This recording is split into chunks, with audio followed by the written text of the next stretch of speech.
Well, this is Richard back at you guys. We got our 66 Mustang going. Let me shut this door down real quick and get some of the light out of here. But we got the old green dot C4 working. Works really nice. Got some of that light down. But we had quite a few things we had to do to the car to get it straightened out to make the customer happy.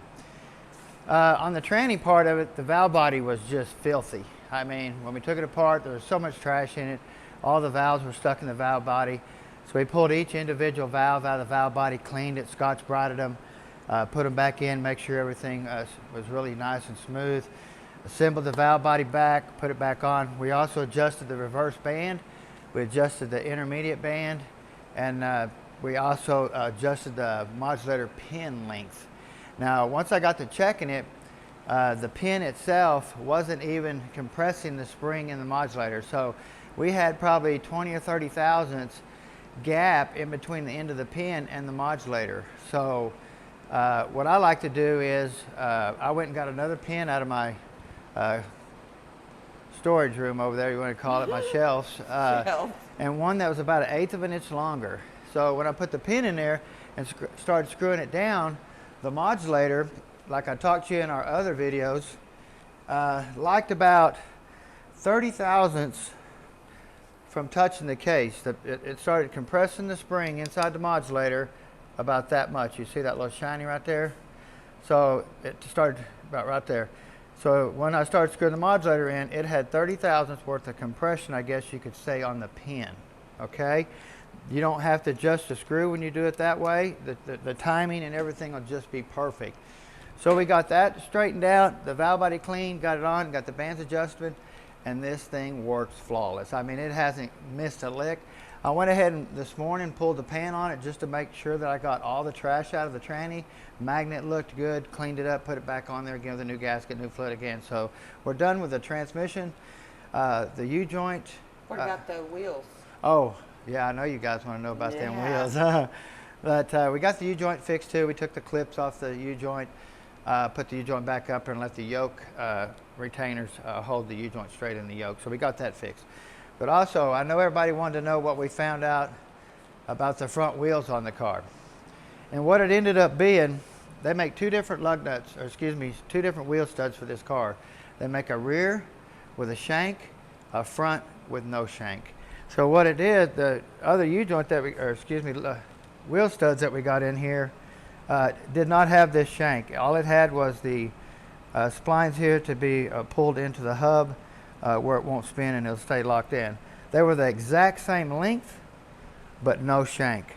So all we had to do is put the studs in there, pull them into the hub, tighten them down, and the wheels are perfectly straight. Drove fine, brakes worked really nice and everything. So it wasn't the wheel bearings, wasn't anything crazy like that. So it's just the wrong studs in the front hubs. But he bought the hubs from a company with the studs already in the hubs. So they do make a rear, takes the shank, the front does not. So that's what was wrong with the wheels. Now you notice when I pulled it in, it was quiet. Yeah. It was quiet because this thing had, remember the exhaust was cut off right at the cross member. So we went ahead and put dual exhaust on it. We ended up putting new pipe, new mufflers, and some small down pipes, dipping it down right in front of the rear end, but away from the rear end. We kind of pointed them that way. I'll kind of show you what I did. Yeah. Pretty neat. Let's see what you did.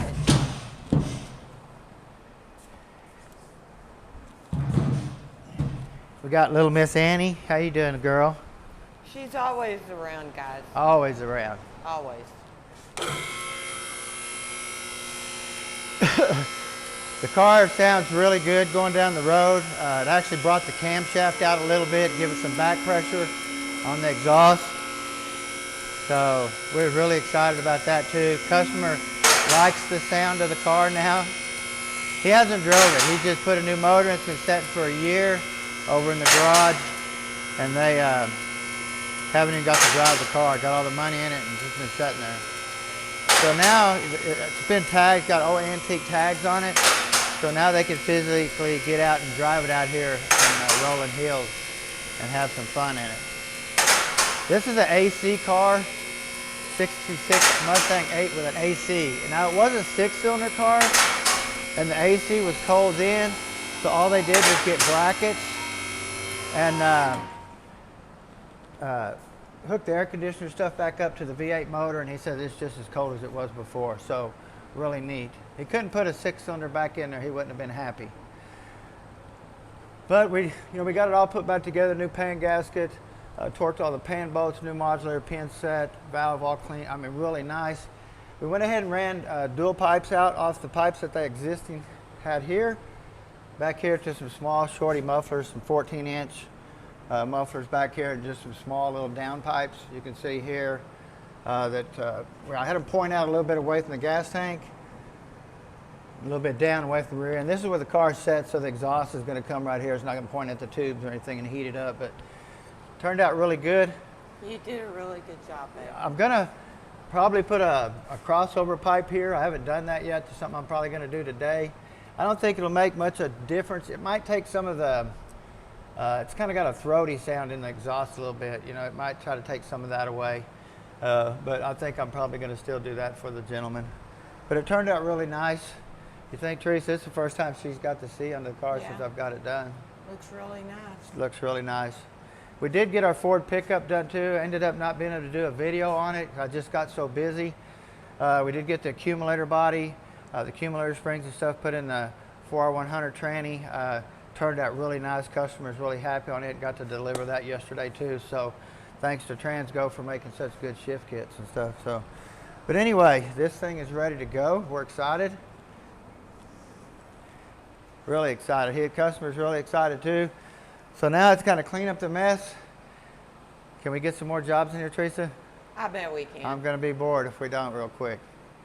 We've been turning down a lot of jobs, guys, because of my shoulder being messed up. But look, I mean, I almost can't even tell I've had surgery. It works so good.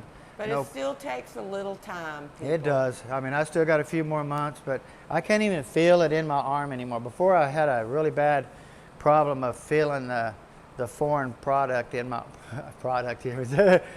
I asked if it had a warranty. He never said anything to me, so that's kind of odd. 100-year warranty. Yeah, no. You get a warranty on your race car? Yeah, work on a 48 Dodge tranny and flip it over and jerk my arm off, probably. Probably. Yeah, some of these trannies are hard, so I'm really going to have to be careful. But I'm glad that we got the Mustang done. Teresa, you know, we always appreciate you recording. Without you, we couldn't get this done either. So, but guys, give her a call. Get your car in here. I need some work. Sounded good, didn't it? Hey, y'all don't forget to subscribe, push your notification bell. See you next time. Have a great day.